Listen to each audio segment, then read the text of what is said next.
Sir, we are introducing the patient to the examiner or a fellow colleague. What should be the way that a candidate should speak?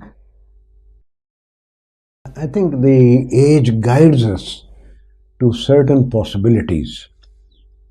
Let's say, I would say less than 20 years of age, one should keep it in mind, are we dealing with a congenital defect? Or in our country, an infectivilian?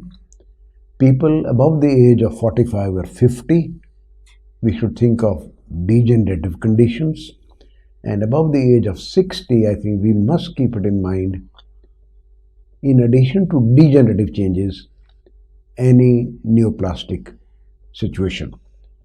Between the age of 20 and 45, roughly, well, I may not be very sure about the exact age brackets, we have to keep things like infection, injury after vigorous activities, prolapsed disc, and all this. However, we must also keep it in mind that above the age of 45, in the present era of availability of MRI, more than 35% of people will show you MRI changes.